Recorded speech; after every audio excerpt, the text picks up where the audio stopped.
Thanks everybody for coming out on a rainy, cold night. Nice turnout. We invited all the candidates for the Commack School Board. There are 5 of them. Rachel actually called the school board and did the invitations. Do you want to tell them? Mary Jo Massiello said it's her birthday and her children are attending with a little get-together with her. So Mary Jo Massiello, it's her birthday today, so the kids are coming in and she's declined. Janine had first accepted and then declined because she was unhappy with someone's endorsement of another candidate running against her. So what happened? We have, Deanna and we have Catherine, and I think George Marini said is coming in. Yes. Catherine Curtin is one of the candidates for Dan is a candidate for another seat. He didn't actually run for a particular seat. And Janine, I don't know her last name. It's like DiGeronimo is a candidate for the same seat as Catherine. And George Martin sent me an email saying he's a coach for the Special Olympics. And he's coaching tonight until 8 and asked if he could come after his coaching. I said, fine, we'll make time for you this week. And so we're going to start with either Catherine or Dan, whoever wants to go first. It's up to you. Introduce yourself to me. Oh, I love it. You want to get up? Sure. This is very informal. Just Good, introduce yourselves. Anybody has any questions? They'll ask their questions. We don't throw anything at people. And thank you, by the way, for coming forward to volunteer to run for that position. It's not easy to do, and it's a big step. It's a big step, absolutely. It's a step that it took me a while to decide to do that. I mean, it's been a few years that I thought about it. I've lived in Commack for 21 years with my husband, Glenn. We have 2 daughters. We moved here before we had children because we wanted to be in the school district. I grew up in West Islip and he grew up in Valley Street. This was as far east as he would go. So this is where we ended up. But I looked at the school district and said, this is a very good school district. So I have 2 daughters. My eldest daughter graduated last year, 2013, June. She was accepted to St. Bernard University in the nursing program, but also in the honors program. So she really succeeded in Commack High School, and from that, it's the bottom line when you go to college, really, with the numbers. And she got so much money to be able to do that. She didn't have to, not that it was bad to go to a SUNY school, but this was something that really fit her, and I'm very happy with her choice, and the fact that she did be nurse take care of us today. My other daughter is in 10th grade, actually with Dan's daughter. We play field hockey together. And I've been involved from day one. In the beginning, it was Girl Scout leader, because my daughters wanted to be part of the Girl Scouts, and I didn't let them go without me. So I became a Girl Scout leader. And I got involved in religious education. I taught religious education. I taught all the way up to my daughter make a confirmation.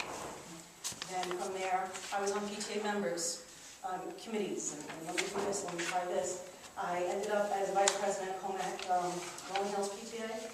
I was the president at Sawmill PTA, vice president at middle school, it seems like flip-flop, vice president at middle school PTA, as well as other positions that I held on the executive board, but the last one being that. I'm the board of ed rep for the high school PTA, and I am the first VP for PTA council. That being said, I do a lot, yes I do, but I balance it.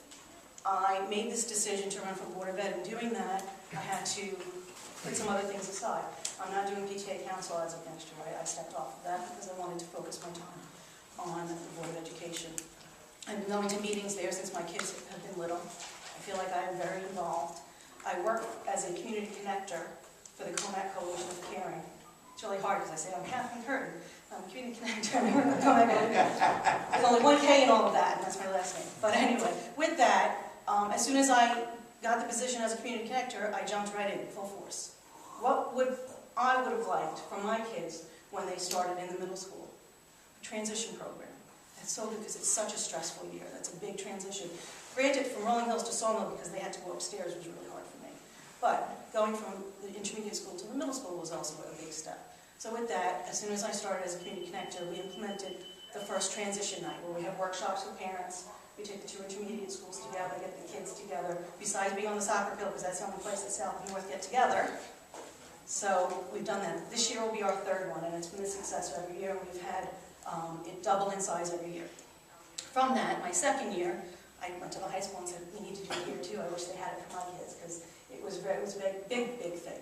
And I'm not talking about the curriculum side of things. I'm talking about the social, emotional, and we're letting our kids go to a high school with 18-year-olds in the classroom. I mean, that was really big for I have girls. So with that, we've had 2 transition night programs, very successful. This year, we more than doubled. We have workshops for the kids, we have workshops for the parents, we have the clubs and the sports and everything out there. So when I think there's a need out there, that's when I jump in.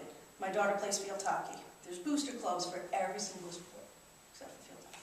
So myself and another mom said, how come there's no booster club for field hockey? I don't know. Well, maybe we should do something about it.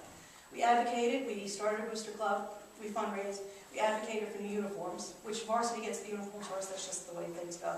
But with that, with our fundraising, we were able to buy skirts for the JV, because we wanted them to feel just as important as varsity, because we try to treat them all the same. We've also got indoor field hockey nets, so that we can grow this program of field hockey and Commack. That's just some of the things that I've done as background. I work locally at part-time in an office for speech and language, preschool, we don't need to say with children. Let's see, what else do we need to know? That's my background.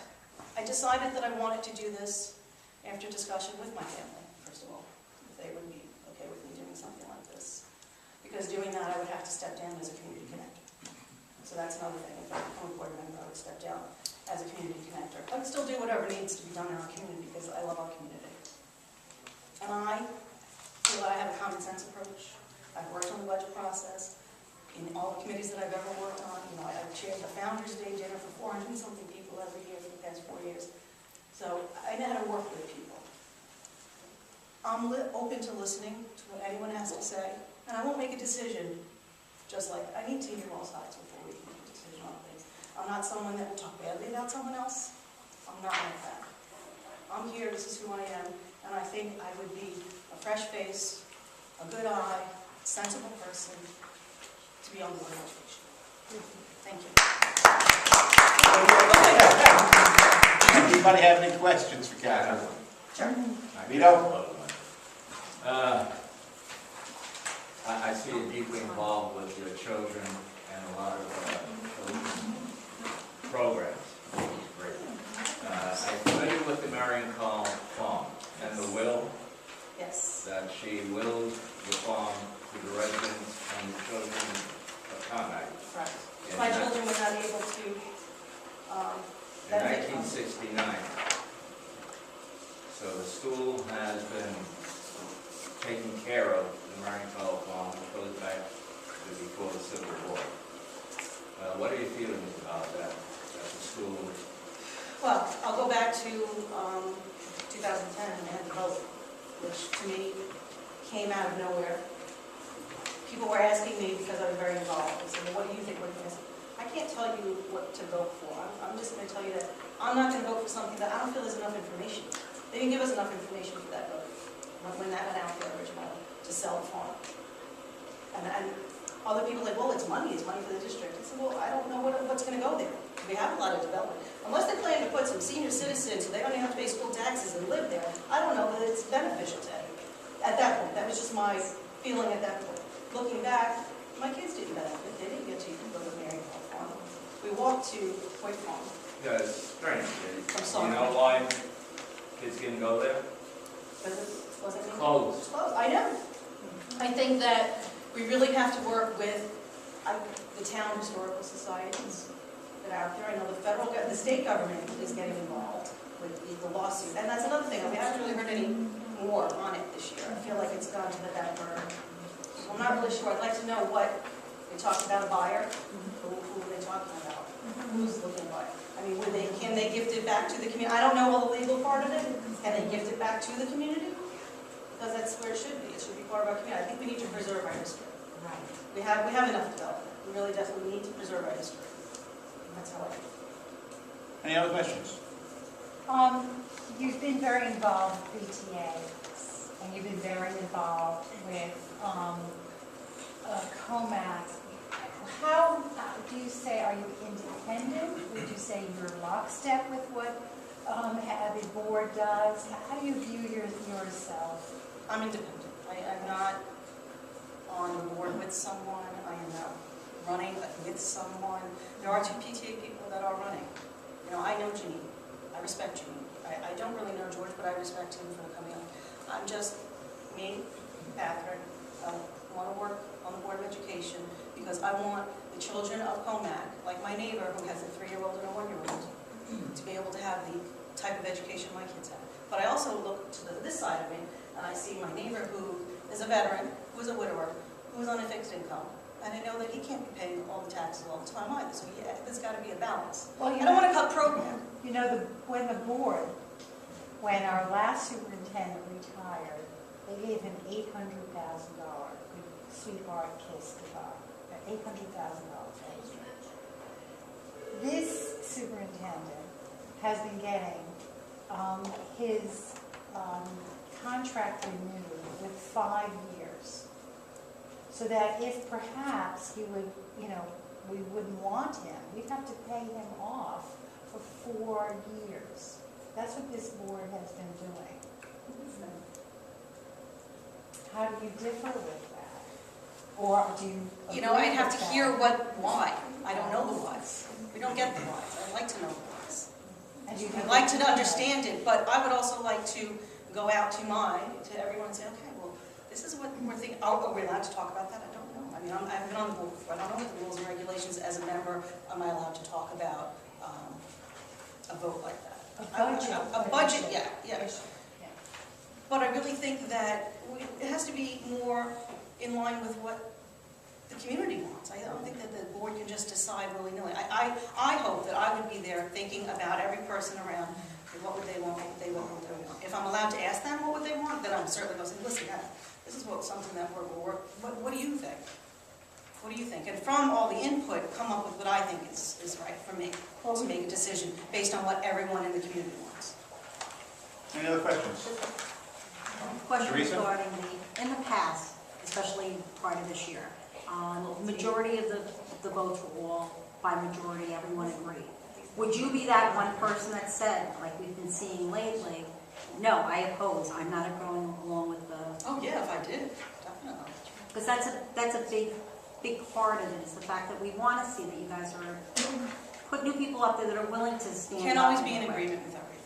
And it seems like in the past, with the exception of this year, everybody was always agreeing of everything, and that's part of the frustration. So the second part is what would be one of your changes? Like, what is it, something as far as transparency or what would you say, you know what, this is what made me go for the board, this is where... There's one thing, when I'm sitting there and we're talking budget, and I have 3 documents in my hand, and I have to look at this column, and I have to look at this column, and then I have to get a little calculator. All right. Put it out there so that I can understand that. Talk to me like I'm 5. It's okay. Talk to me like let me understand what this budget is. And if there's something being done wrong, I want them to account for every line item. I think the superintendent's office needs to account for that. They definitely need to. I mean, if they're doing it and they have a valid reason, and this is why this is, but no one knows, and because you have to sit there and go, this line, wait, no, that line 90 over there, wait, that line 25 over here. At the last board meeting, I had 3 papers out. So that's one thing I would like to be more, I don't know what to say, more common sense approach to how they present it to us.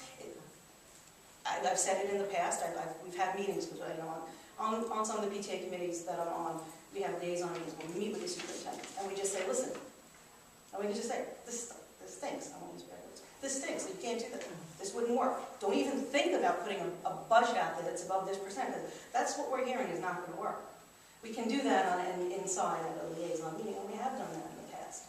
And we've said to them, the way that some of these budgets are presented, I didn't have an accounting background. I don't have an accounting degree. I'm not a CPA. And I don't even know if a CPA could figure out some of this without getting their own calculator out. And I don't think we should have to. Reverend? I understand there's 5 candidates. How many positions are open? 2. on the board altogether? 5. Okay, so it's an odd number, as often happens. Yes. The candidates each run for a particular seat. It's not the top vote getters. No, it's not the All top right. 2. There are 3 candidates running for an open seat. Catherine is one, George is another, and the woman who didn't show up, Janine, is the third. And there are 2 candidates running. One is a incumbent, Mrs. Masiello, and one is Dan Fusco. It's a senior moment. So you have to run for a particular seat. So it's by districts and not by... No, not by districts. It's for the seat. No, and each district is different. There are districts out there that it's 2 seats open, like people running in the top 2. But I don't know what. In our governs district, that. you run for a particular I seat. looked that up, I believe. What's that? What So governs it's an that. at-large system, or? It's an at-large system, but you They're have to districts. declare that you're running for X seat. So I had to pick that at one point. And they're staggered, terms are staggered, so that everybody's not running at the same time? Correct. 2, 2, and 1. Okay. So the people that they're replacing, what happened to them? Mr. Wunsch is not running again. He resigned. He's not going to be running again. So that's the open seat. Chose not to. Chose not to run. For re-election. Which was You're right. the top seat? He was the president, but that's not how the president is chosen. I think the board chooses the president Board amongst organizes themselves. every year. And Mrs. Masiello chose to run again as an incumbent, and Dan is running against her. Oh, okay. Okay? She's on the board now. She's presently on the board. Any other questions? I just have Debbie's Maureen? question about the salary for the superintendent. He chose not to have an increase in his salary this year for that budget, but he did decide to take his 30-some-odd days, maybe more, 40 days, and get paid off for them. So he's now, You cashed them in, you said? he cashed in his days off, his vacation days, and it was sizable. And so now he's running at a bigger salary. And it's not just that he cashed them in and they went home. He's now, getting up to that 350 range, I think. And, when you talked about veterans do get a break. And the board just passed a resolution about any veterans beyond the Korean War. They need to apply for it. They yes. need to apply for it, but I'm sure they will. And the other veterans who are in town, all those older individuals, that 53.6% who, are in town probably 40, 50 years, they're getting there. So many of them pay, what would be half of what they actually, would be. Right. There's still other senior citizens on my street too that they don't get that kind of. Well, there seems to be 2 different factions in town. And one in your age group that is raising their children, and then this other age group which has already put the schools together. And I think there needs to be a common ground as to what can be afforded. It seems 5,000 is every year, 5 million is every year. So I don't know what your thoughts are on No, I that. agree on that. I think that there needs to be a balance. Did you We say? want our children to be educated, Yeah. definitely. I want them to have the education that they deserve. Once cuts happen, they're hard to get things back. I understand that. I know that because my younger daughter was not able to take an elective that my older daughter took because of budget cuts. So from that, now she's, so many credits, not behind, but still, she's not ahead like her sister was with whatever credit that she could take back then. And that never came back because that was in the art department, arts electives. Once they're gone, they don't seem to come back. The cuts that they had last year and the assistant coaches, the PR area, they moved money on that PR area. They didn't cut it like everybody thought. They moved it over to BOCES. But that's coming back again this year.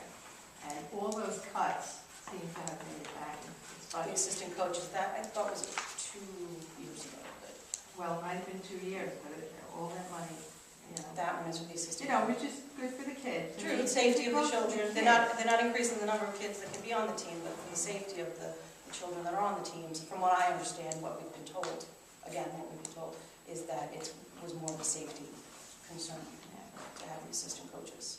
they didn't make some of the best best schools list though. You know, so that's indicative. You have other people outside of this local community making that decision, and they didn't end up in the top 20. So, I look at my daughter who graduated, and I compared her to another person that I know who graduated, and she could have been the valedictorian in their class from what she did in our school. And I have a girlfriend whose daughter is graduating, is going to a school that she is going in as a sophomore because of what she's been taking. And the more electives that they can take, is there more of a feeling of what they can do. I believe, back in the day when we went to high school, I think I want to do this, but we didn't really have all of those electives. I think it's very good that we are able to offer them some different electives so that they can get a feel for where they want to college. College is expensive. You don't need to waste your money for their freshman year for them to decide, I'm not sure what I want to do, and I'm going to change school and do this and do that. I think it's great that Commack allows for that, allows for the children to be able to take some of these electives, and the AP courses, and the IB courses, and what works for them. As well as with the special education needs. I think it's great how we've increased our special education program that students from other districts are coming. well, they pay heavily. They do, they pay tuition. Catherine, at the last Board of Ed meeting, Mr. Tampolini brought up an issue of the reserve funds and the contingencies that are already within the budget, exceeding the legal limit of 4%. Can you tell us how you stand on that issue? If that's what it is, then it's wrong. But line by line, like I said, I want to hold the superintendent's office accountable for every single line item. Explain to me, this is this from last year, this is what it is this year, this is the anticipated, this is what was actually expended. Okay, I know that there's forecasting, and you do that. I mean, in business, there's forecasting, and there's a formula to come up with. We spent this last year. We think it might cost us this much this next year, so we forecast that this is what we're going to expect. I understand all of that, but I think they need to explain that further to us, so that we know, is it 4% on that one, and this one's 2%, or is it balanced out?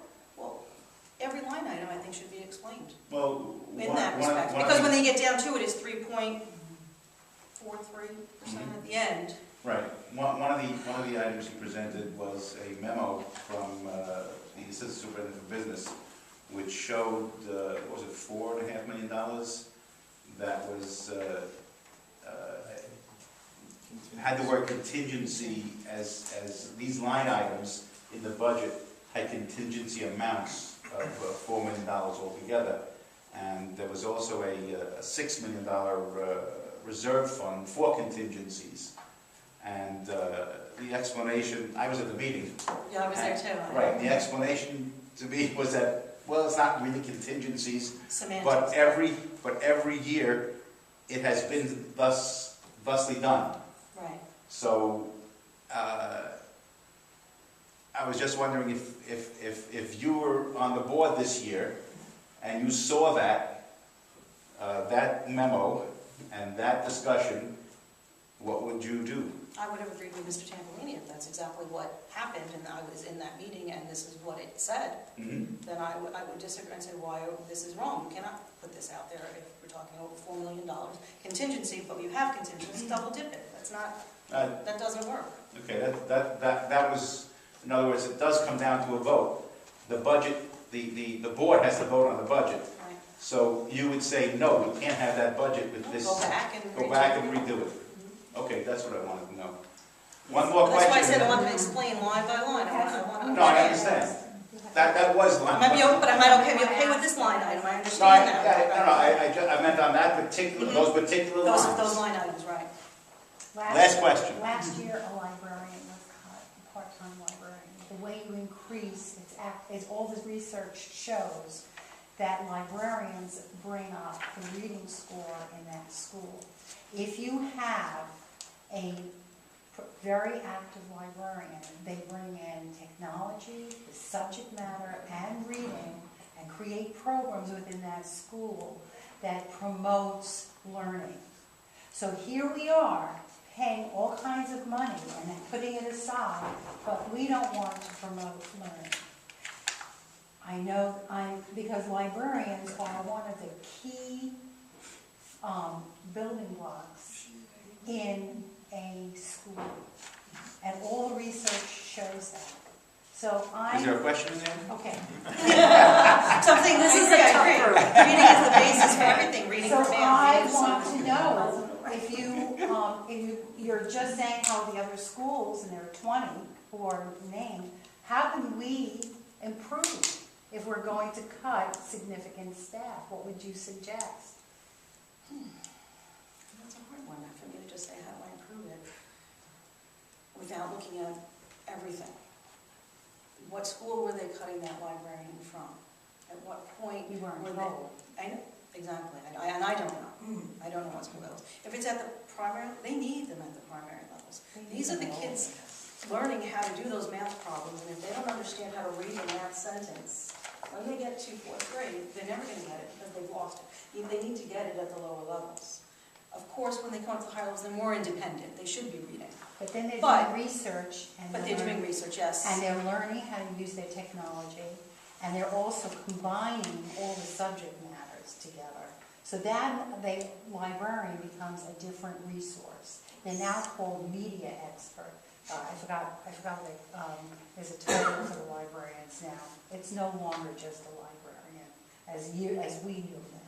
Okay, well, I would want to know where that is and figure out where best it would be that we need these librarians. Like I said, I think at the primary levels, that's the building blocks to get them to read at the levels they should be reading at before they even get up to the high school to be able to do this. Catherine, thank you very much. Good luck. Thank you. Dan, floor is all yours. Thank you. Dan Fusco. Good evening, everybody. For those who don't know me, my name is Dan Fusco. I'm a member of the group. I also have two children that live in the district. They go to the high school, two young ladies, an 11th grader and a 10th grader. I grew up in Commack.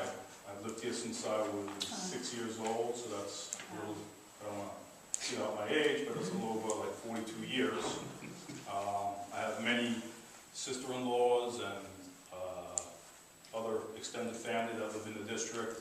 So altogether, we probably have 20 or 30 kids that go to the district schools, from the elementary school level up into the high school level.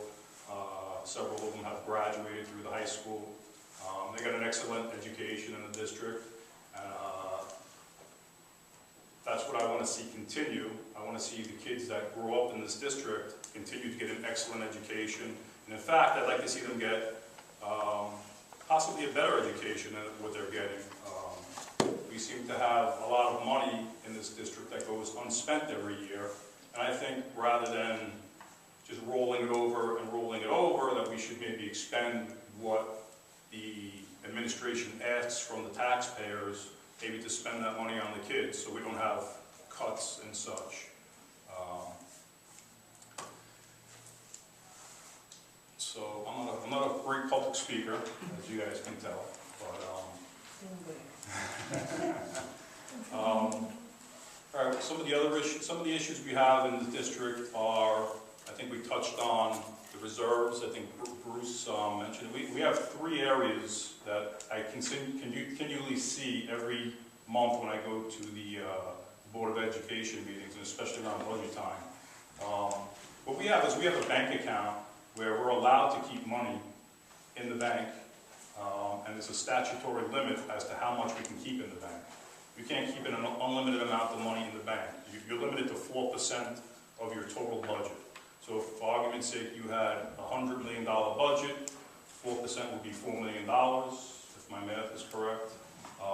And that's what the law says. You can have $4 million in a bank account that you can spend freely for whatever emergencies you have. Then what we have is an unexpended budget surplus, which means we come to you and we say, we need $100 million to run the school district this year. Then at the end of the year, after they spent what they needed to spend, they do the audit and they find out that they only spent $90 million. So that's called unexpended budget surplus. That's money that was collected from the taxpayer and from the state, and that's what's left over. Now, technically, you've exceeded your 4%, in my view, and some other people's views, and also through the New York State Controller's Office, they've been doing audits of other school districts. So I'd like to see realistic budgets put forth to the taxpayers, because what they do to get that money every year is they raise our taxes. And this year is no exception. They're raising our taxes. I think the levy is a little bit under 2%. It's a total of about $4.5 million. And that's not all from tax money, that's from grant money and everything else. But the budget's increasing 4.5%, which is about, I want to say about $2 million in tax money that they're raising. But they realized what they're saying is about another $10 million surplus from last year. So they asked us for a certain amount of money, and they didn't spend it, and that's to the tune of about $10 million. And in my view, not giving it back as a refund or lowering your taxes or saying, listen, we got enough last year, we don't need any more this year, we'll take a 0% raise because we have plenty of money. They choose to raise the taxes again. This year is a little special though, because I don't know if you've heard in the news, the governor has instituted a program where he told school districts, if you fall under the 2% tax cap, we will refund your homeowners the amount of the tax increase. So, remarkably enough, most school districts on Long Island, perhaps even in the state, just fell right under that tax cap. So, the net effect is your taxes are going to go up, but you're going to get a refund for the amount that your taxes go up. So it's a net zero out of pocket to you. But the flip side of that is that when the state legislature got together, and I don't know if this has been passed in his law yet, what the legislator said was, well, we're going to go one step further, and if you fall within the 2%, under the 2% tax cap, let's say you came in at a zero. I mean, if your school district came in at 2%, and the state was refunding the money to the homeowners who had a 2% increase, that kind of wouldn't be fair to the school districts that had a zero. You know, they're kind of punishing the school districts that had a 0% increase. So the legislature for the state said, well, if you come in at a zero, we're still going to refund your community members that 2%. So what this school district did, Commack School District did this year was, they still put in for the 2% increase, well, just under the 2% increase, and they play it off as, it's not costing you any money. It's basically costing, I guess, well, it's not costing you money out of your pocket, but at the end of the day, it costs you because you pay state taxes. So the money you're getting back from the state came out of your pocket one way or the other. Otherwise known as a shell game. Go to one of those school board meetings, you'll find there's all kinds of games being played. So what that did to you people, if we would have went to a 0% increase this year, you would have got a check in the mail for 2% of, and it's not finalized, but if everything goes through the way the legislator is saying, you would have got a refund check in the mail for the 2% that you would have been entitled to. So that would have been a nice bonus, but the school district decided that they wanted more money, even though they didn't spend everything they got last year, so they put in for another $4.5 million. That's one of the things that I don't like this. I'm an open guy. I'm an open book. And I like to tell it how it is. And I don't want to say I'm a frugal guy, but I live within my means. I don't drive fancy cars. I don't do fancy stuff. So that's the way I like to spend other people's money, frugally. So if I don't need your money, I don't think they should be asking us for your money. If they've had enough, they shouldn't be saying we need more money when we haven't spent what we needed last year. I mean, in the handout somebody's handing out tonight, if you go to the back page, you can see that last year, school year, the actual expenditure for the school district was only $161 million. But the budget for this year that we're currently in was 179 or almost $180 million. So that's $19 million. That's an $18 million swing that between what you actually spent and what you said you needed. So I haven't been able to get the correct answer as to why they needed the $18 million difference, but they come back this year and say, well, you know what, we need another $4.5 million because I guess something catastrophic happened. So now we're actually $22 million more. They're asking for $22 million more than they actually spent last year. No, that was the year before. Well, 2012, 13 was last year, last school year. Now we're in 13, 14. But the proposed budget's for 14-15. Yeah, which is coming up for this Right. year. So we haven't yet spent this year's budget. Yeah, well, they didn't spend what they had last year either. Right. So that's what I see as something perpetual happening. And that's why, I go to the school board meetings and I ask questions. Some people think I'm a pain in the neck, but, I think that they're legitimate questions that deserve legitimate answers and not beating around the bush and saying whatever answers they give. Sometimes they don't make sense to me. Some of the other issues we touched on were, well, last year we supported, I don't know if everybody in the group supported, but we supported two gentlemen for the school board. And we got, those two people happened to run and happened to win. And in the last year, we've seen some changes. For the first time since I can remember, since I've been living here, we actually had the tax levy lowered. So that means when we voted on election day to raise the taxes, I think it was last year was 2.4% or something like that. When they finally did the numbers, they found out they had these extra surpluses. They finally said, you know what, we don't need the 2.4%, and I think they lowered it down to 1.7, and I'm a little fuzzy on the numbers. 158. What's that? 158. 1.58. So they lower, and that's the first time I've ever seen them lower the tax rate after they asked us for tax money. They said, hey, you know what, we don't need as much as we asked you for, and we're not going to collect what we. And I got to attribute that to some of the changes that the two new school board members made. They're not just going and voting yes on everything that comes across the desk. I think they're doing their job, and they're fighting for the people who don't have kids in school, and they're fighting for the kids that do have kids in school. I mean, Steve Hartman has kids in the school, so he doesn't want to see education diminished in Commack. And I don't think anybody does, myself included. I mean, I have kids in school. I'm worried about my property values. I don't want to see this school district be diminished and have property values be lowered. I think we're all concerned about our property values, and I think we all want the best for the kids that live in the community. I had 100 things to say, and all right. So I'll take questions. Anybody have questions? I have a question regarding transparency. Okay. It's come a long way, and this year's been one of those we believe have seen more transparency, especially with the voting, that it's not all a majority. What have you seen, or what will you be looking to do to make it a little bit more transparent, especially in the areas, I understand legal and personal issues cannot be discussed in open forum, but what other items would you think that could be open, like to make it more transparent to us that are sitting in the audience? Well, that's one of my frustrations I have when I go to school board meetings, like many of you also might have. I think Catherine touched on it.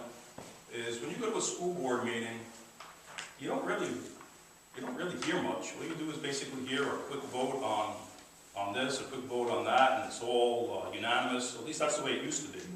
So you don't really learn much. And my view and my opinion of a school board meeting is supposed to be an open forum, like we kind of have at these meetings, where you're supposed to go, in my opinion, you're supposed to go to a school board meeting as a school board member and really not know anything that's going on for the month that just transpired. And the superintendent is supposed to explain everything to you. So you in the audience would hear firsthand everything that transpired over the month. It kind of seems that everybody knows on the board what transpired, so they must have talked about it somewhere else. They've got a workshop. Yeah, they get the information before the meeting. Well, they're not really supposed to. They're supposed to talk about everything in... No, it's not the talking. No, they get a They packet. get a packet of what's going to be discussed, and they have to Before read. them gets a packet saying, They get a packet, but when did they get this packet? before the meeting. 5 minutes before the meeting? No. Day No. or 2 weeks. No, Yeah. it could be. Both boards It'll are be the like a same. week before. Okay, so you get a packet, and I would get a packet if I was elected, but, I don't have questions about what was in the packet. And when you go consistently to the board meetings, you don't hear any questions regarding any information in the Right. packet. Right. So, I don't know, I got this handout 5 minutes ago, and I have a lot of questions about this packet. Nobody in this room, I don't think, has the answers, but as the superintendent was here, he would, I would hope, or the business manager for the district would have the answers to the questions I have regarding this handout. And I would assume that would be the same way with a book that they get handed out. They would have lots of questions. So you would think it would be an educational forum. You would come to a board meeting, you would hear a lot of questions, and you would leave enlightened. And when I go to board meetings, I don't really leave enlightened. I don't feel like any questions have been discussed, or any operations of the school district have been discussed. Hey, don't you notice that after the board meeting, they all reconvene in another room and they lock the door?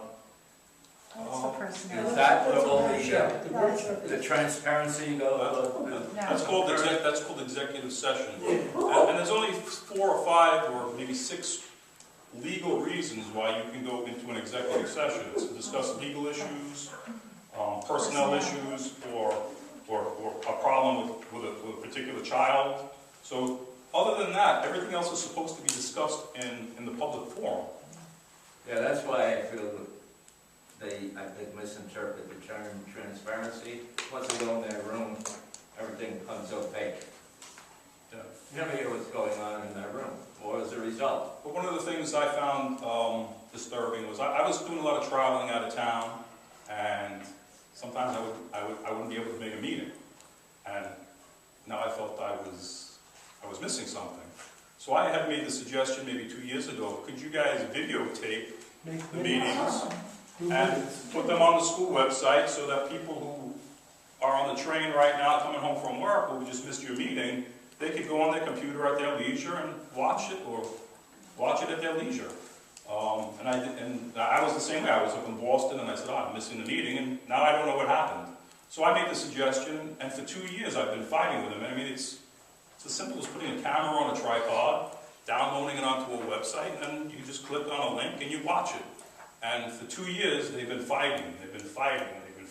And why? I don't know. I don't know why it's such a battle to have your elected officials videotape their meeting and let the public see it. I don't know what the fight is about.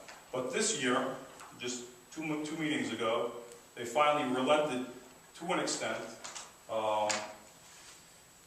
What they've done is they've started to videotape the presentation portion of the meetings, where they show slides and such, and they put that on their website, but they cut the videotape at that point, and they don't show you the question and answers, they don't show you the administrative report. So that's the next battle. I would like to see the meetings videotaped in their full entirety and put on the district website, so anybody who couldn't attend, maybe you want to attend, but you can't get there. Maybe you have your kids' Cub Scout meeting, maybe you have to work late that night. I don't know, maybe dinner went sour and you got extra dishes to clean and you just can't get there. You should be, as a community member, a taxpayer, you should be able to go on the website and view it at your leisure. That's my opinion. And you can fast forward past an hour of awards and listen to the questions and the discussion. What would you think of having live feed and people could ask questions if they're at home, you know? That's a little bit more complicated than just setting up a video camera. Is it a good idea? Yeah, it's a good idea, but That'll never happen. I don't know if it's practical. I mean, you want to spend $1 million on production. No. I mean, you get a $100 or $20 camera. All you need is somebody sitting there with a computer and email or messaging and read out the question. You know, Dan Fusco has a question, about such and such. It's Well, not a big that's deal. a bad example. Because then you'd be limited to 5 minutes. Any other questions? Maureen? Go ahead. They did go along with this eventually about the video, which I think is to Dan's credit. But what was holding them back, supposedly, they had analyzed that it would be $600 per session. And so they didn't feel it was a good use of, they didn't take PR money or anything that had, a lot of money in that account in order to, but they did have a fellow there. I don't know how much they're actually paying. We suggested that they use a student maybe in the film area, and as part of the Sure, their community credits, service. whatever. Right. But I think it's at least made its way to the front portion of the meetings. And I think if you get enough, questions about it, they may at some point relent and say, what is the big secret? Also, if you change the board, they may. Yeah. Well, I know the two new members are in favor of videotaping the meetings, but they're outvoted 3-2. So this year, if we get another person on who's in favor of videotaping, I think maybe there'll be a change, and you'll be able to watch the meetings on the school from the school website. Yes, ma'am. And if you get on board, are you still going to be part of the CCA? If it's not a conflict of interest, I don't see a problem with it. Well, it'll definitely be a conflict of interest. Why do you say that? Why? Marion Call. I'm a citizen of this town, and I have my opinions. I don't know if it's I would Isn't think that why the other girl who's part of She was an employee of of the school district. yeah, That's a difference. a board member is a volunteer position. You don't get paid to be on the school board. not even the treasurer or the secretary? But that's Those are paid positions. Yeah. They're not school board The members. five, What? They're not school board members. The treasurer and the secretary are not school board members. They're employees. Oh, the employees. There are only 5 school board members who are unpaid positions. 5. 5. and if it's a conflict, then I'll have to cross that bridge when I get to it, you know what I mean? Talking about the Marion Call Farm, that's one of the reasons I got involved with this organization was when I found out that the school district was trying to sell the farm, I got involved with this organization because I was against them selling the farm to a developer. And At that as many, ridiculous price. yeah, well, at any price, I'm not for That's- taking a historic Right. property That's and making a development. I think we have enough developments in this town. Right. I think we need more open air, more public space, so I've been actively trying to get one of the towns to take that farm and open it up to the public. So hopefully, if we get some new people on the school board, the school district will give the farm, literally give the farm away. And it'll be given to a public entity that will open it to the public so the public can use it. Now, That's my vision. when they have a meeting, whether it's an open meeting or whether it's a workshop. The executive session is called. Closed is Okay, executive yeah, session. The workshop. No workshop. No, Closed meeting is executive session. the And we have, meeting that they have before the, that's an It's executive session. session. okay, And then in a small organization like this, there's executive sessions also. Okay. The board Right. meets behind closed doors and discusses issues. all right, now, the secretary We don't talk take about minutes of that? No, by the open meeting, the secretary don't take minutes? Yes, of course. Well, then you could read what went on. It's a privilege. Yeah. And the minutes are only, the minutes are. So if you can possibly make it, please come. We generally only get about 4 or 5 people. But we have a committee that is working on beautifying Cannon Park, and hopefully it'll be done by then. And we'll have a sign up, and it'd be nice to have a few more people. And we've also been invited tomorrow night to a League of Women Voters event at the Smithtown Public Library, the main branch. It's called Suburban America, Problems and Promise. It's a DVD of a documentary that was shown on public broadcasting and a discussion afterwards. And the League of Women Voters is usually a pretty good organization. So if you can possibly make it tomorrow night, and Frank DeRubius, who is the Director of Planning for the town of Smithtown, will be presenting the Smithtown plan, the master plan. What time? I believe it's 7 p.m. Yeah, 7 to 8:45, the Smithtown Main Library. Which is, What? where is that? That's on 25A and Old Country Road. North Country.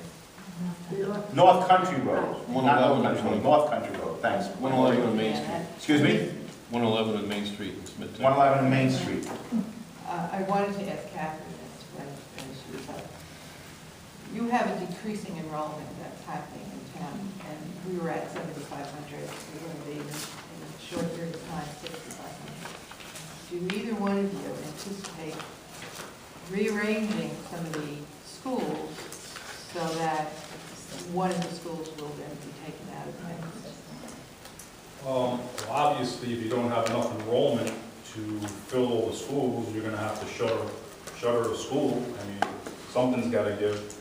I mean, I'm not a proponent for selling off the schools. You have three, I think that we still keep but rent out. Yes. Because my vision for the future of this town is property values going up.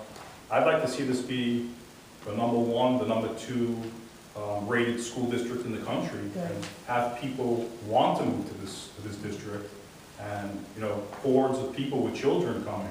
And if we sell off all the schools and tear them down and build developments, then what are we gonna do? So if we can become the number one, the number two school district in the country, and not just in the superintendent's mind, but in reality, through statistics, we'll attract young crowds. And, you know, obviously property values will be increased because people will be fighting to get into the town, but we'll need more schools to put all those kids. So I'm not a proponent for selling off schools. I think we continue to rent them out. I can tell you firsthand that the two schools that I went to as a kid, my elementary school and my junior high school, were torn down, and now they're developments.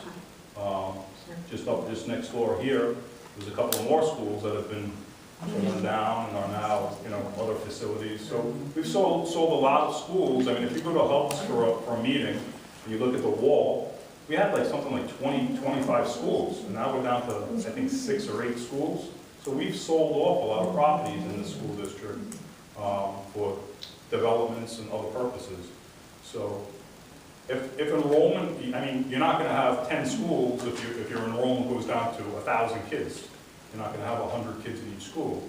So, you know, it's a realistic, it's a good question, and it's a realistic question. If enrollment goes down, you might have to shutter schools. But my vision of this town would be to increase the education value and make this the number one, number two, and just have people want to come here in droves, and then you need those schools. Do you ever anticipate using one of those schools as a community center, which we are desperately in need of? I'd like to see Marion Carl Farm as a community center, to be quite honest with you. We have a house, a barn over there.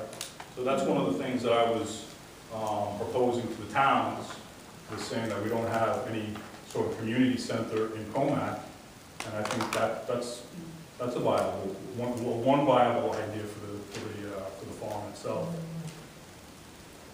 Deb? So you want to make this a lighthouse district, as they call them. People who want to go to the lighthouse district because it is an advanced district. It has advanced programs. It's good for all types of children. How would you go about that, Dan?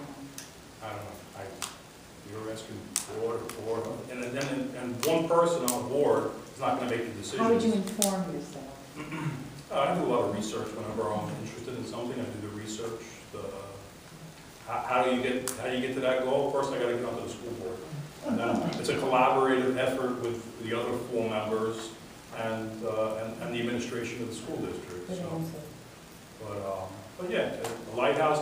And don't get me wrong, Commack has an excellent school district. That's why people move to Commack. You know, people don't move to Commack because they have bad schools. There's no waterfront here. There's no heavy industry. There's nothing really here attracting people other than the school district. And, you know, and it's a nice place to live, and it's proximity to the parkways and the beaches and such. But when you ask people, why didn't you move to Wyandanch, you know, it's fairly close to the beaches too. You know, the school district comes into play, Bay Shore. People aren't moving to Deer Park, Bay Shore because of the school districts. You know, they're moving to Commack because they want their kids to have an excellent education. And we afford them that. I gotta say, my kids are getting an excellent education, in my opinion.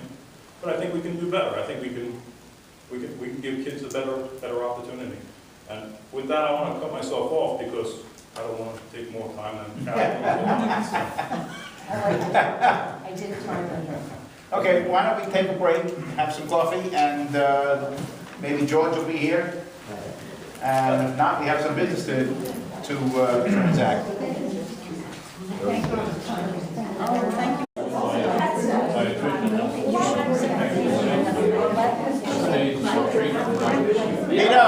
Ella, bring you back to business. Oh, we're back to business. We're back to business. And if George Marine shows up, we'll give him his turn to speak also. Okay. What you see there is an aerial photo of the Kings Park Industrial Park area. This is Town Line Road, right over here. This is the Sac Coast Parkway, and this is Indian Head Road. Something Meadow Park Road. It's not SAG, but north of, This is Indian Head Road. Oh, Sunken Meadow Parkway, excuse me. Sunken Meadow Parkway. Sunken Meadow Sac Coast Parkway. And Town Line Road. This is the section of Commack that abuts it. This is the Candy section. So, the rest, over on the other side too, there's people, these guys over here. These guys were the ones that, remember we went to the public meeting? right. These guys were the ones that were having huge problems with the Carlson, that K. This over here. KP, whatever industries Yeah, it was. KPE. KPE. That's over on this side, it's affecting these people here. Okay, so this is another part of Commack that's heavily, even more heavily impacted Okay. to activities that are going on in this industrial area. And this is mostly in Kings Park. That's why it's called Kings Park Industrial Area. And the Kings Park Civic Association got together with the other civic associations in Smithtown. They asked for a meeting with ourselves, the Fort Salonga Association, and there was a group formed called the Old Northport Road Task Force. And I think Old Northport Road is right there, and Lawrence Hill Road. This area here, the people who live in this area over here. Here's Old Northport Road, and here's Lawrence Hill Road. The people who live in this area facing this part of the industrial park. And we met at the Candlelight Diner on April 2nd and talked about all the problems there. And the problem has been, and we've discussed this before, that the town of Smithtown has allowed illegal operations to go on there for 30 years and has not enforced any of the code, any of the zoning code. Everything you see that says LI, when you get closer you can see it, everything you see that says LI is supposed to be light industry, everything that says R is supposed to be residential. That's how it's zoned, and anything that says HI is heavy industry, and there's not a lot of heavy industry in here that's supposed to be. The town has claimed that they've gone to court and they've lost because the judge says if you let the guy on this side and the guy on that side do it, why are you trying to put this guy out of business? So, yeah. Right, but it's pretty much grandfathered in because they've been doing it so long That's without right. enforcement. Right. So if you remember 2 years ago, the town planning director, Frank Garubias, came and addressed us with a new zoning plan. And we voted it down unanimously because he was going to increase the heavy industry uses. And nobody wants to see that. And what he's come up with this time is, well, let me go on. After that meeting, we adjourned and went and met with him at the planning department with Frank DeRubius, the director of planning for the town of Smithtown. And what he is proposing now is to have a licensing procedure. Permits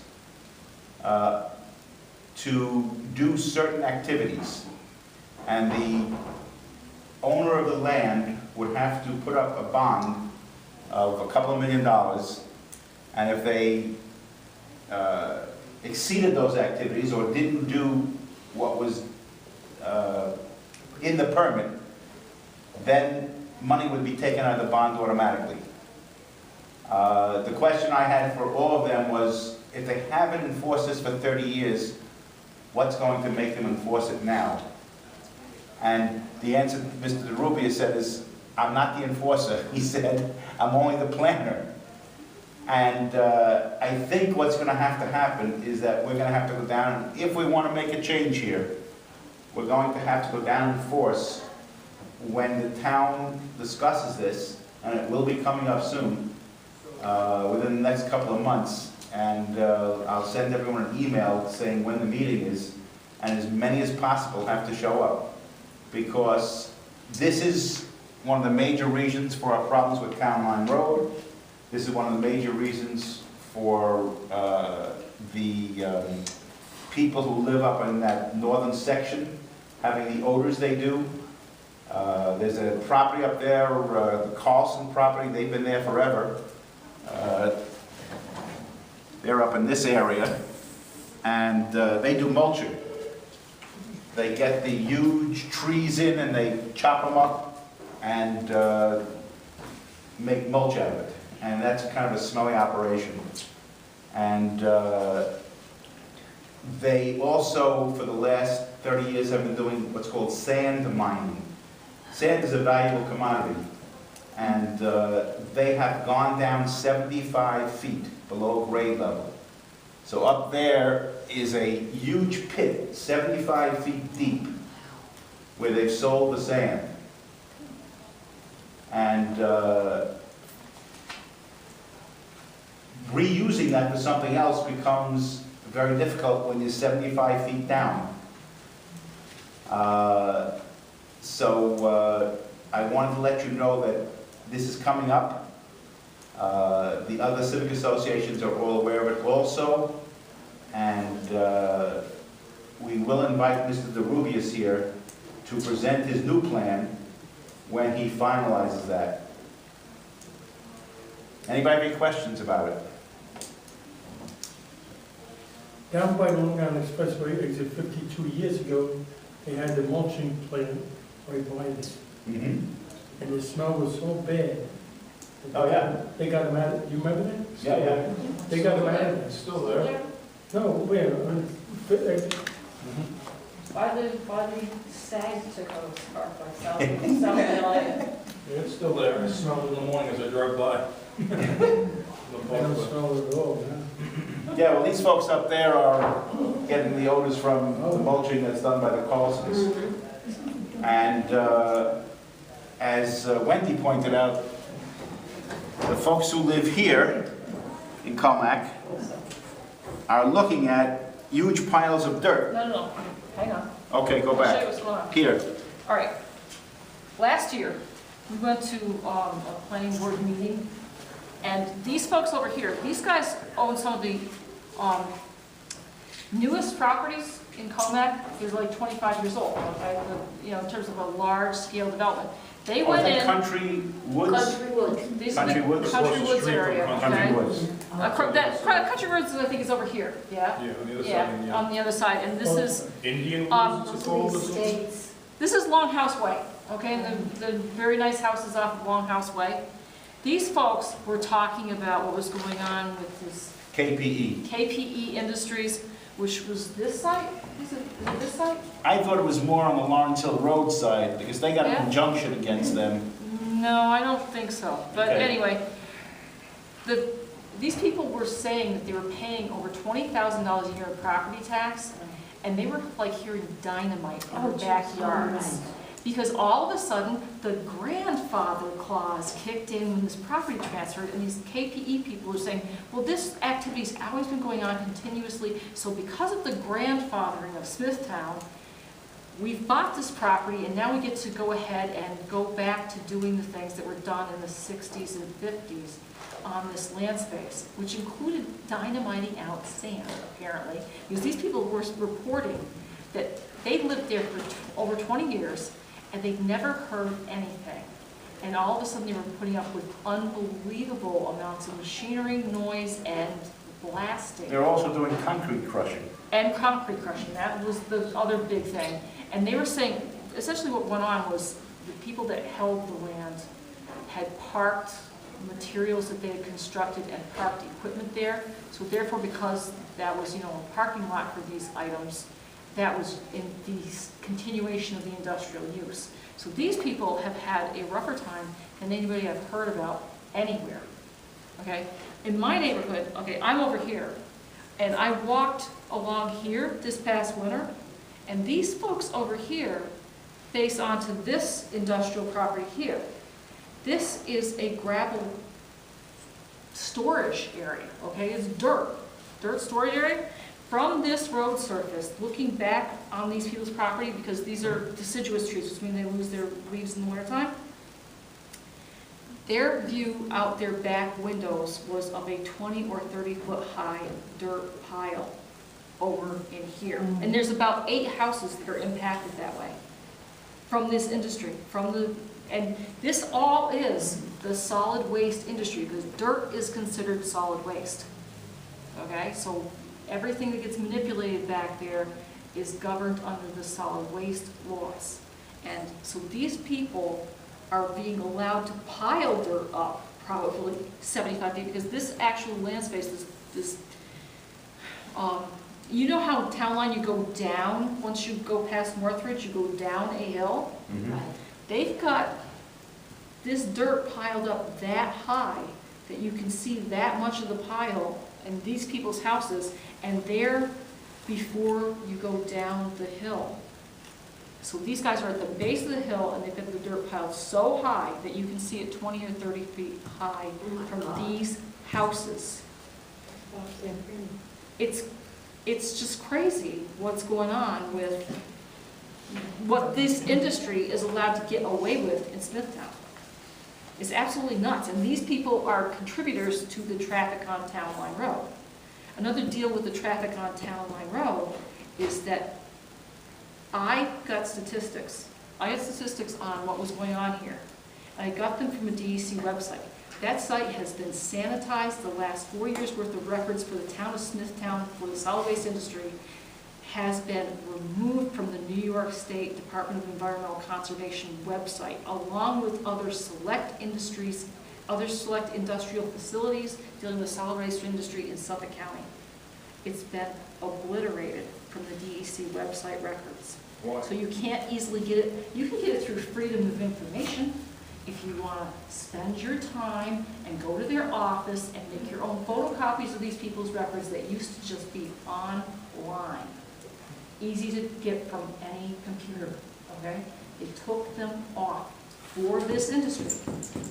DEC worked for this industry up here and removed records. They sanitized the records that were online for these people's benefit and the benefit of other selective entities in the solid waste industry in Suffolk County.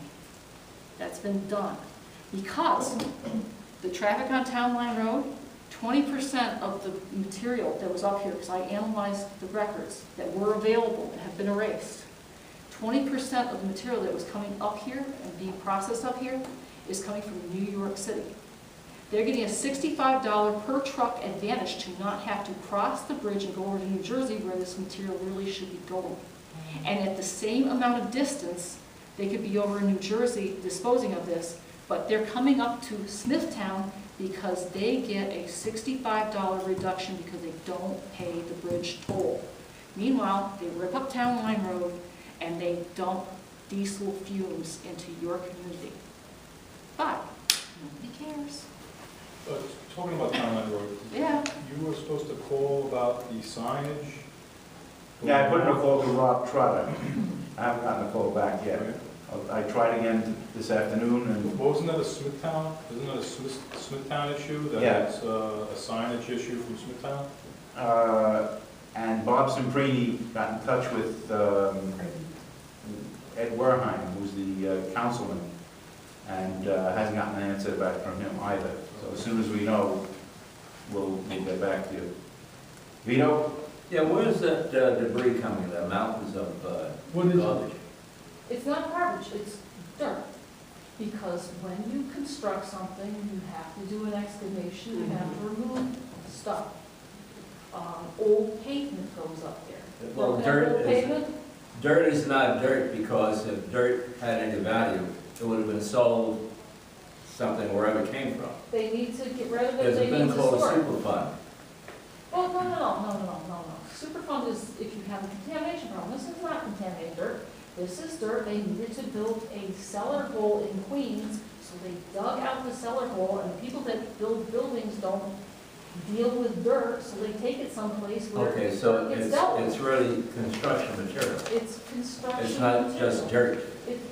No, it's dirt. It's dirt. No, it's dirt. Literally dirt. No, the reason I'm saying is that, And moving dirt from an inconvenient place that is no longer wanted at to a place where maybe it will get brokered and moved out. Or Dirt's maybe big it'll business. just build a 75-foot sand mine hole. One or the other. and that 75 feet deep, did they hit water yet? I guess not, they're still doing it. Well, the reason I say that, there were two incidents in the 70s. One was in back of the Klein's department store. It was a sand pit filled with water. The kids were swimming in, and one kid drowned. And there was another one along Jericho Turnpike, another kid drowned. Obviously, no one had any fence around it. Now, this one's 75 feet down. How wide is it? It's gotta be pretty wide. Oh, it's huge. It's huge, but it's inside the Carlson property. It's within the Carlson property. I believe it's fenced.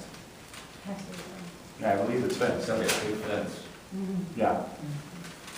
Any other questions about this? Okay, as soon as I know more information, I will get it out to you when the town is going to have a meeting Right. about this. What do we want done? What do you want done? What's the objective? What do you want done? We want them to enforce the code and find some way to stop what's being done. You know, we live in a town where the town supervisor, if you remember a couple of years ago, the day before, there was a lumber yard across the street from Town Hall. And the day before it was to be assessed, they knocked it down. They just came in with something and just knocked it down, just laid there as a knockdown. So it wasn't assessed. Patio. Yeah, it wasn't assessed as a standing building. It's a much lower assessment. And when they asked the supervisor about it, Mr. Vecchio, he said, that's business. That's how business is done. That's not so Suffolk. What? No, that's the town of Smithtown. No, a lumber yard, wasn't it? Not so Yeah. Suffolk. Nassau Suffolk Lumber, right across from Town Hall. Yeah, that they closed it about 4 or 5 years ago. Right, but do you remember they knocked it down Yeah, first? all of a sudden, And it was the day before it was to be assessed. No permits. The question there was that there may have been some asbestos in there, and that's why it hit the paper. The question there was, how did they know it was going to be assessed the next day to knock it down? That was the question. That's why I know it's the Candia, because the same thing happened in Huntington on that farm that had a silo. Mhm. We went into Huntington that week to tell them, hey, make sure that they don't damage the last silo in Huntington. Next day it was down. Knocked down. They went in on a Sunday to knock it down. Yeah, And it was the Candia over there. who got the money for that 75-foot? Carlson. That's How Carlson could Carlson property. do, when what's his name, Garofalo did it, he went to jail. Because this is Smithtown. No, but that was Commack, also Commack. But he did it behind where his trucks are. He took the sand and sold it. This guy, Carlson, took the sand and sold it too? Because he filed the papers with Smithtown saying he's grading it for construction. 75-foot deep. Right. Because there's no enforcement. There's a lot of money. Well, of course there's a lot of money. When he was handling the dirt operation, that Carlson also, I have no idea who's. I've asked- Like a pile in the back of people's houses, I have no idea who that is. I've asked the town if they can supply a map, this map, with the ownership. In other words, not a topographical or a bird's eye view map, but a outline of who owns what property, Yeah. so that we know what's going on and who contributed to whose campaign. And they don't have that yet. What's interesting is Huntington has that online. You can go to Huntington's website and click on any piece of property, and it tells you who owns that piece of property. They have a map of the town, and every single piece of property, it tells you who the owner is. They have that for your property, for your private property, but they don't have it for this. Bruce, when they did that Maureen? knock down on the Nassau, Suffolk lumber, them Sessions put out his office. He was brought to court. He no longer is the head assessor. He's the fellow who came here and told everybody how to. Right. But Mr. Vecchio's comment, the attitude in Smithtown is, that's business. Well, it probably was. No, but he wasn't incensed that it was done the day before the assessment. He said that's business, that's how business is done, and that's how business is done in Smithtown. That's what that means. But the man was put out of his job, the one who was the assessor. No, I understand, We just elected him in again. but the town supervisor didn't say, that's illegal, that shouldn't have been done, you know, that, he said that's business, meaning that's how business is done in Smithtown. And this is how business is done in Smithtown. That's happened to a number of old buildings in Huntington where they just get demolished. And, you know, we've been kind of hoping that doesn't happen here with Marion's Farm. You know, that- Well, it'd be a lot more serious because it's on the National Historic Registry. So that would be a lot more serious. George Marine has arrived. I'm sorry about that. Yeah, my apologies for being late, ladies and George, stand gentlemen. on that side so you're on the camera. And thank you for stepping forth to run for the school board. Yeah, no problem. And my apologies for being late. I coach Special Olympics. It runs until about 8 o'clock. I actually left that early, but I got a call. My son wasn't feeling good, so I had to go pick my daughter up at soccer. So it's one thing after the other. But thank you guys for having me, for inviting me here. I just wanted to say a couple things. You know, my name is George Marine. I've been in the district 16 years. I have a 13-year-old daughter in middle school. I have a 9-year-old son at Sawmill special education class. I've been involved in the community in a lot of different ways. I've coached soccer for 4 years. I've coached CTK basketball for 4 years. I'm a member of the district's Common Core Committee. That's a committee, for those of you who might not know. We sit through presentations on the Common Core. We discuss the Common Core, basically everything about it. I'm also a member of the district's superintendent's community group. We reach out to different people and we get, bring forth ideas, things like that. They send some people to different groups. I'm a Special Olympics coach. I'm also a member of the Special Olympic organizing committee for the district's games coming up on Sunday. Regarding how I feel about the running for the school board, 3 main things that I'll quickly address. I'll tell you how I feel about 3 main things that are being brought up. One is the expiration of the teacher's contract coming up. Many of you may know, may not know, contract is coming up for expiration. This is something that I think is going to shape our district for years to come. Okay? I'm all for the teachers. I'm 100% behind the teachers. I'll stand up for the teachers. I've done so at meetings. It's not a matter of what the teachers deserve. It's what we can afford as a community. Anybody who is in the district, I don't know how often you get raises, but teachers have averaged 5.8% for the last 8 years. And that's great, they deserve it, don't get me wrong, they deserve those raises. But seniors, young families, everybody, that's a tough one to afford when we're not getting raises. Seniors, those of you, anybody get Social Security, you know, 2009, 2010, you know, you got zeros, right? Okay, I know, you know, my family, you got nothing. So teachers deserve to get paid well, but it has to be what we can afford. We cannot pay them 6% a year and keep retaining the student services that we have for the students in the classrooms while doing that, because the money has to come from somewhere. We have one pot of money that we have. That money's got to go across everything that we have. So we can't give it all to one spot. The kids are always the ones that feel the pain in this district. We've got some loaded contracts over the years. Everybody knows we got some loaded contracts. We can't keep doing that. Okay, so the teachers' contract's important. I'm 100% behind the teachers, but it has to be what we can afford as a community. Another thing I think is very important, security and safety in the schools along the same lines, drug and alcohol awareness. We recently had some different alerts in the schools. We don't know all the details because they're not released. It's ongoing police investigation. But the one thing I'd like to address, if I get on the board, if I'm lucky enough to get elected, is we need a system with the schools where when you walk into a school, you're identified before you're already in the school. The way it goes there now is someone's sitting in a desk, so I walk up to the school and I'm not known, I ring the bell and they pop me in, they ask what am I there for. Now I'm in the building already, okay?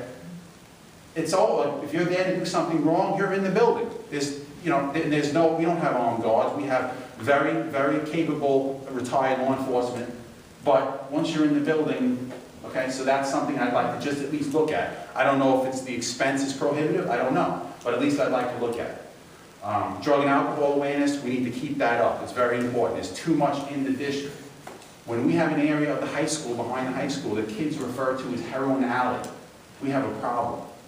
Okay, we've had recent overdoses in the district in the last couple of months. Luckily, no fatalities, but we have had overdoses, treated overdoses, so we need to look at that.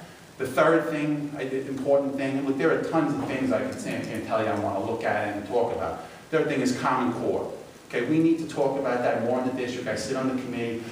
The whole idea of Common Core is a great thing. Okay, we want to get kids to read better, okay, and write better and learn math better, and that's great. There's nothing wrong with that. But the way we go about it, if I showed you some of the things that my kids bring home, when you take a math problem and you ask, especially a young child, here's a math problem. 4 times 3 is 12. Okay, everybody knows 4 times 3 is 12, you know a times table. My son comes home 4 times 3, the way he has to solve this problem is to draw 4 groups of cookies to represent the groups. So now you're asking someone not only to learn a times table, you're asking somebody to read and write at the same time. Young children, teach them what they need to know. As an adult, what's the most important thing when you're looking for a job? You need to know the answer. You don't need to tell somebody in the job interview how I got to that answer. I need to know 4 times 3 is 12. I don't need to know how to draw 4 groups of 3 cookies. I understand this comes from the state, but the way we implement it has a big impact on the kids. That's what we need to work on. The Common Core is especially difficult for special needs children. I have a special needs son, 9 years old. It's especially difficult for them in the district. They're treated the same way, and everybody should try to be treated the same way. But when I have a son with fine motor skills, like a lot of people do, so he's got trouble reading, he's got trouble writing, and when he can learn the math. But now if he can't draw 4 groups of cookies, now he can't learn the math. So that makes no sense to me. So that Common Core needs to be looked at. The expense also. If you look at the expense, it's an expensive option that the district has forced upon us. If anybody has any questions for me, I'd be glad to. If anybody has anything, I have to bring up what I brought up to the other people running for the board. Marion Call Farm. Mm-hmm. What do you know about the Marion Call Farm? Well, basically, I know what I've read. I haven't been involved in negotiations. What I do know about it is that we need to do something with it. Whether we can sell it, use it, and make a profit from it, but I know we can't keep paying for it, but we need to get money from it. If we can own it, and then that lawsuit goes through, Yeah, I think the big problem is that the school doesn't want you to know about it. Absolutely. It was willed the Commack School District in 1969. They were talking about selling it because it was too costly. They came up with a figure of $200,000, which is total baloney. Right, to the Holiday Group, I remember the whole. And they figure out 30,000. Now, since 1969, at 30,000 a year, and I don't even believe it's 30,000, but that's the figure they gave us. That's over $1,200,000 since that time, and you're not even aware you're paying for it. The gates are closed, they don't want anyone to go in it. Now, obviously, there's a group now interested in establishing that as a historic site. Are you willing to go along with that? It would, at a cost to the district? Well, the district has been paying, you've been paying $30,000 But a absolutely, year. but I'm talking about as, is that gonna cost, I mean, if that property's gotta be worth a few $1 million. So if there's a one-time sale, or is it you're talking about paying per year? It would have to be looked at both ways, I'd have to see. What I'm talking about is going by Marion Call's will. Okay. And that was for the residents in Commack, it was for the children in Commack. Obviously, you've never been there. I know where it is, I know what it is. Right. Yeah, I know right down the street, yeah. But the home that was built there was built before the Civil War. There are about 8 different barns with carriages in, which are still can be worked on. Vito, ask him a question. Is there a question in there somewhere? Well, I think, I already asked it. if what you're asking me is, do I think we should tear it down? Is that what you're asking me? Or- No, I'm saying, do you think that we should comply with the Marion Call will? I don't know all the details of what the will says. Okay. If, you know, but if what you're asking me is, do I think it should be torn down or done, I don't think it should be torn down. I think it either should be preserved. If it can't be preserved according to the will, then it should be sold. But I believe if it's going to be sold, those portions should be preserved. It shouldn't be just cleared the whole land like nothing's there and then put up a bunch of houses. That I don't agree with. But I don't know enough, to be honest with you, I don't know enough to answer your whole question and tell You're right, it's unfair because the school doesn't want you to know about it. Well, exactly. You know, I ran for the school board 4 years ago, and when I ran at the last minute, very last minute I did it, because Dr. Feldman at the time totally dismissed the question I asked him, and I got mad and I ran for the board. But back then, when one of the questions they asked us to meet the candidates, which shouldn't have been allowed at the time, because all questions are supposed to pertain to all candidates. So they asked the question at that time, their question was, can you tell us the legal details about Marion Call Farm? This is 4 years ago. Yeah, that's And I said, wait a second. I said, I'm not on the school board. The man next to me and the lady over here, they're on the school board. Now, they're going to answer this question very knowledgeably. They know what they're talking about. I'm not on the school board. I don't know how to answer this question. You know? It's an unfair question. Well, no, not by not saying. I'm just giving an example how the board, how the school district is not transparent. They don't tell us anything. The reason why I can't answer your question that well is because they don't tell us anything. We need more transparency. I'd like to know what's going on in the school district, but I can't find out. Rachel? Would you support an open day at Marion Crawl Farm so people of this district can finally get in there? Of course, absolutely. Absolutely. Anything, for the kids and the residents, it needs to be done. Things like that need to be done. Listen, I'd love to see more people everywhere, more people come out to board meetings, more people just ask questions. You know, I want to be accessible. I know people on the current board, you want to ask a question, you got to jump through hoops. Nobody wants to talk to you. I will give you my email, I'll give you my phone number. You want to talk about something? We'll talk all day. You know, we need accessibility to this by this board. Any other questions? I've got one question for you, George. At the last meeting, there was a discussion about reserve funds and the contingency budgeting. And there was $4 million in contingency budgeting and $6 million in reserve funds that are for contingencies. Right. And Mr. Templini spoke about that being illegal. What's your opinion about that contingency budgeting and reserve funds? I don't know the legal part of it. I don't know if it's illegal, but it doesn't seem completely right to me. I don't know enough about it to say, well, you know, it's against the law. But when you look at the face and they say, well, we need, I'm just going to use an example now, we need $10 million, but when you look at it, and they say, well, they're telling us we need 10 million, but they really only need 5 million. You know, well, I mean, that's, to me, it's very simply, it's deception. Because if I tell you, if I say, you know, I need 5 million, you can give me 5 million, but I really only need 2 million. But I'm not telling you that. Now, if it would be, to me, it would be different if they came out and said, everybody, we want you to know that our budget is going to be $10 million, but we really only need 6 million, or we're just going to let you know that, and this other 4 million is going to be contingency. But they don't let us know that. It's buried in the figures there. You know, it's buried. They bury everything. We can't figure out anything. We can't look at these things. They need to be transparent with us and tell us what they're doing instead of hiding things from us. You know, everybody, you want to know what's going on. So, you know, to answer your question, I agree with what Mr. Tampolini's saying. I don't know enough about it to call it illegal. No, I understand that. Yeah. So, but I agree, they need to be more transparent. They need to tell us, this is what we need, but this is what we want. We need 5 million, we want 10 million. We want 5 million for contingency. We want to add those things. And you know, just one thing I want to throw out there to you regarding this contingency fund, and this thing's driving me crazy. 2 years ago, we hired a secretary in the district at $106,500, okay? Many of you, maybe you're aware of that, okay? The same time we hired that secretary, We let go and let we let go of it, and we cut assistant coaches to middle school and high school sports. Now, my daughter plays middle school sports. On those sports, we've had 70 kids on the team. I'm sorry to interrupt, but I have to let you know, anybody who wants to leave through the front door has to leave within the next 5 minutes.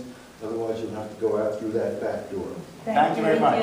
Thank you. I'm sorry, I'll make it quick. So anyway, middle school sports, some of these sports have 70 kids to try out. We had one coach. Recently, at a recent board meeting, they announced that they're restoring these assistant coaches to the schools, to middle school and high school, because it's a safety issue.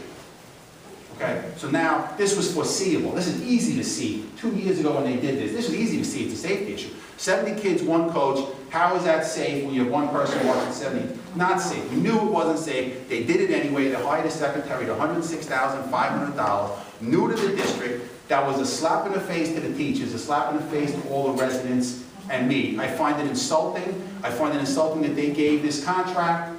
You've got a secretary who works, nothing against her. She's a very nice person. I'm sure she does a great job. But too much is too much. 5 years in the district, she retires, full benefits, health benefits for life. Okay? It's too much.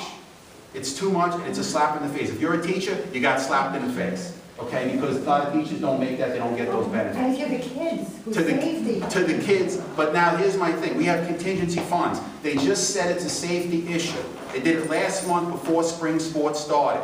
If it's a safety issue, why did they not use the contingency funds to immediately restore these coaches right away if it's a safety issue? That's all, that's what I'd like to ask them.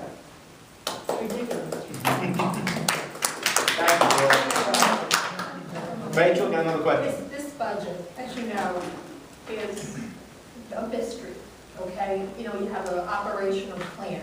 Would you support a budget where they break it down, where we can see what the cost of each school operation is? 4 years. And, you know, line by line, what are they paying for oil? What are they paying, you know, for paper towels? I mean, Smithtown has it online, and you can see what they pay for months. 4 years ago, one of the reasons why I ran, that was part of the reason, because I questioned them, going to meetings, sweating in the meetings, want to know why is it 80 degrees in this building, you know, in January? You know, I questioned them this year. Why are the windows all open at the middle school in February?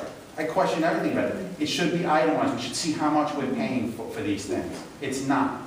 You know, they've always blown it and thrown it to the side. Oh, it doesn't matter. These things matter. I want to see how much we're paying. And they have my business administration, you know, that's covering a whole bunch of school or operations, and you can't see who's spending what. Of course not. Whether it's wasted or not. Exactly. You don't know where it's going. You know, 4 years ago, okay, now I'm gonna tell you this not because I want to pat myself on the back. I've never before mentioned this in public or really to anybody. 4 years ago at a board meeting, okay, they had a bunch of students going up to the podium, talking and crying about how their programs were cut. Okay, this happens it's happened several times. This was 4 years ago, it was pretty emotional. Some of the kids got up there crying, teachers got up there crying. There was a particular club that was cut, it was called the Peer Leadership Club in the high school. I don't know if anybody's familiar with this club, okay? They go and they get kids, maybe kids are a little awkward, maybe they're a little, they don't have any friends, okay? And these other kids, they go to them and they kind of help them out. Okay, this was something that hit me because when I was a young boy in 11th grade, I had a teacher who came to me. I was having a hard time, my parents had gotten divorced, and this similar program helped me out. So they cut this program, and this mother got up there, one of the mothers of one of the kids who did this program, and she cried that they cut this program. Her son was in this program, now he wasn't going to be able to do it anymore. He wasn't going to be able to have his friend who was helping him. So at this meeting, I got so emotional at this meeting, I stood up there and I donated the funds, $2,000 at the meeting, to fund that program for the year. Now at the time, I was expecting maybe the teachers union would say, hey, look, we've got a 5% increase. Maybe somebody would do a little, something. And maybe the board would reinstate this program. But they didn't. And I was a little upset that they never said, hey, this sounds like a great program. Why are we getting rid of this? Of all the things to get rid of, something that takes a student who is awkward and maybe doesn't have friends and maybe he's having a hard time, of all the things to take, you take that. That's not the person to take away from. That's the person to figure out a way to give to help that child, because you don't know where that child is going. You don't know what happens when he gets home. So these are the things that we need as a community. We need things like that, those small little things. $2,000 in a school budget of $175, $180 million is nothing, but we cut that from these poor kids who maybe they go home and we don't know what they have. But when you have a child like this, it's not right. We just need to do more of what's right. Did you find when you saw these students getting up there and pleading, begging for, and we funded a part of the grandparents club in overthrowing. Did you find that it was a very blatant PR attack as far as how to get people to now say yes to the budget? Well, if the amounts of money, what you were talking about, would have been higher, I would definitely probably agree with you. But I think the amounts of money, the programs that went up there were small amounts of money in the overall budget. So that wasn't a make or break for a budget.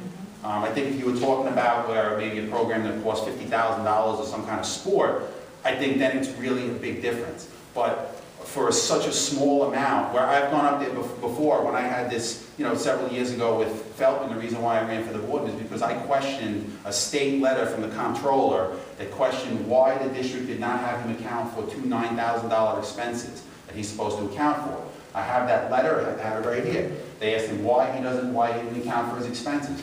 They asked the board to have him account for it. A year went by, they never did it. They got reprimanded by the state. When I asked this question of Dr. Feltman and of Ms. Masiello 4 years ago, the answer I got was, first, Mr. Marine, you're nitpicking. This is $9,000 out of a $140 million budget. We feel like you're nitpicking us now. And my answer to that was, well, if you're misplacing or misusing $9,000 here, how do I know you're not misplacing $90,000 or misusing it on this end? So, things are hidden. And, go ahead. Yeah, those expenses actually tied into his account. That was the account that he could spend, like miscellaneous. And he was very well reimbursed for all his car payments. Sure. Everything that had to do with his car, because he lived in Patchogue. And that was into his arrangement with his contract. So, accounting for this type of thing should have gone into one of those expenses, one of those areas. Absolutely. I mean, they also gave him an amendment, but they gave him $33,000 a year to a 403B account to Feldman. Those kind of things, and they also gave him $750,000 when he left. Exactly. I mean, they got here. This is from Ms. Masiello and from Dr. Feldman. I mean, they got this here. Status of corrective action from the state, not implemented. Status of corrective action, not implemented.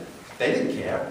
Because what's $9,000? We don't care. We don't care where it goes. I mean, Yeah, that's the way they looked at it. And that's why 4 years ago I got so mad and I ran, because who were they to tell me $9,000 is not a big deal? You know, and you know, I did question this this secretary 2 years ago. I don't mean to jump all over the place. I apologize if I am, but this secretary, okay, I questioned this. The answer that I got was, well, what are we going to do? If we put an RFP out looking for a secretary at $75,000, there's nobody's going to take it. That was the answer. Does anybody believe that? Anybody who believes that, right?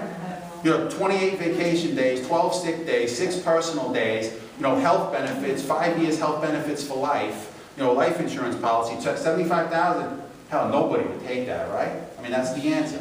You know, heck, I'll take that, you know. My daughter's the director of a pre-med program in a high school. She's responsible for 8 teachers and almost 600 school students, a very difficult population. She doesn't make any reason near that. She's a nurse, she's a science teacher, she's an adjunct college professor. Yeah. Doesn't make any reason near that. And look, you know, and I'm not attacking anybody. That's She's a very nice lady. I'm sure she does a great job. But, There's a lot of you know, nice ladies. exactly, that doesn't mean, you know, it's the same thing like, look, Dr. Feldman, he was a nice man, did a good job. Does he deserve $400,000 a year? No. You know, it's like saying, hey, you know, this person, you know, you're a great person, you're a great teacher. But can we pay you $500,000 a year? Hey, you might be worth it, but we can't pay you that. You just can't do it. Sometimes you just can't do it. So, you know, with this district, too many times we're just throwing the money around, not taking people into consideration, the regular people. Any other questions? George, thank you very much. Thank you, everybody. Appreciate having me. Anyone who's interested, the Meet the Candidates night is at Sawmill on May 14th. We got one more item. Our Cannon Park Planning Committee, Teresa, Okay. you want to give a little report about what's going on? Yeah, I've been in touch with the Suffolk County Department of Parks. I'm going to be submitting a permit to be able to work on and beautify that area before Memorial Day. The dates that we're going to be looking for volunteers are going to be the Saturday, Sunday, the 17th and the 18th of May, and then again the 24th and 25th, which is again a Saturday, Sunday, right before Memorial Day. We're looking for the first weekend to be a cleanup, and then the second, a little bit of planting if we need it. May not need all 4 days, but we're gonna put it out there. I don't believe there's gonna be a problem getting the permit. Then we're gonna be looking for volunteers. And then with that, the Boy Scouts, Girl Scouts, or anybody in the schools, or all of that. So this week, we're gonna work on the donations and what supplies we need, so that way, we're looking to go to Home Depot, Lowe's. There's a couple of small florists in the area. I'm looking to contact Smithtown to get the mulch, because they have that free mulch, and they give it away, so I'm hoping that they'll possibly even bring it to us, so that we can use that as the bottom layer, and then save like the Home Depot and the Lowe's to get some prettier stuff to put on top of it. We've got a plan drawn up, so I'll be submitting that tomorrow. Okay, so basically. Rachel had gotten in touch with someone named Lewis at a nursery. Has anything come of that? Adele got in touch with him. Has anything come of that, He expects to Adele? get paid for a lot of stuff. Oh, so he's not donating anything? Well, he will if you buy things from him. Oh, Partial donation. partial donation. Partial donation. So, he'll give us discounts on certain things, but we get a lot of things from, like Home Depot. Right, and right. stuff like that. So basically, Okay. if you want to, let us know if you want to volunteer, if you're available either weekend, or if you have community, kids Well- or whatever, that you'd like us to know. If Rachel sends out a announcement to the Absolutely. membership, Appreciate that. then they can send it directly to Yeah. you? Mm-hmm. Okay? I'll give Give you a number and Teresa's email. You have all of information, that? and they can say, you know, I'm available, here's, what hours are you looking for, do you know Well, yet? we're gonna put like 9 to 5 on all 4 days. I don't think Okay. we're gonna need all of that, but I find that if we put the broadness out, Okay. we can set up like a time frame so that, if we don't need 100 people at every slot, but if we put like 20 on each, breakdown, morning and afternoon, that would help. And I know there are Boy Scout troops who are willing to help, And they'll have somebody that's working with Two these. troops. Two troops, so. and the Reverend has a Boy Scout troop Oh, that's also. right. Thank you. Yeah, Okay. anything. Any other member items? Did we want to, just out of question, I don't know if we wanted to put it out for the sign. Remember we were thinking about, there's two ways of doing this. If we want to put a sign up we can put like a temporary sign up to show while we're working and through Memorial Day. That's just a simple banner or a sign. Later on down the line, if we want to adopt the park and that be our own, we put one of those huge, big wooden signs up that'll be. So, but my thought is that do we have a sign? And if We do, we have a banner, I have it with me, I can give it to you. Is it a different banner than what we're going to be marching with? Because we want this banner to stay up. I have 2 of these. Perfect.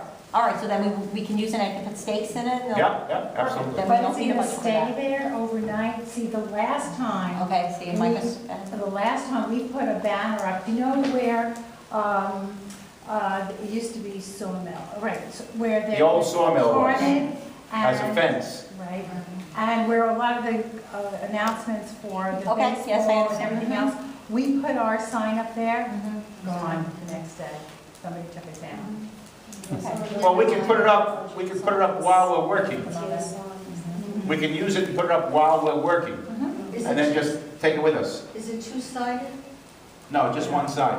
But I have 2 of them. Okay. And for the march, we can take one of them Down, right. and march with it. Okay, then we don't need a budget for that. We don't, did get approval for the wreath for that day, for the Memorial Day? Yes. Okay. We're gonna buy a wreath for Right. Memorial Day to place a wreath at the memorial. Do you want me to give her a check for that, if you're going to? Who's gonna get them? I'm not getting them. I'm getting the wreath, yeah. Do you want to be prepaid? No. Okay. I'll go into Commack Florist and get a wreath. See if they want to donate. See if they want to donate it. Yeah, of course. That's always the first question.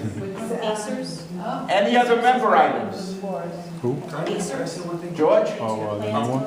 Meredith, she's special educated. So just one quick thing, Sunday, Special Olympics are at Commack High School.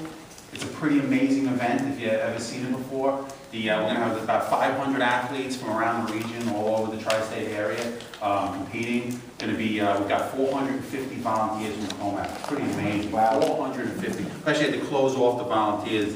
You know, we learned yesterday at the committee meeting, we had to close off the volunteers. It's a pretty amazing thing to see these games, these athletes, how hard, from 8 years to adult.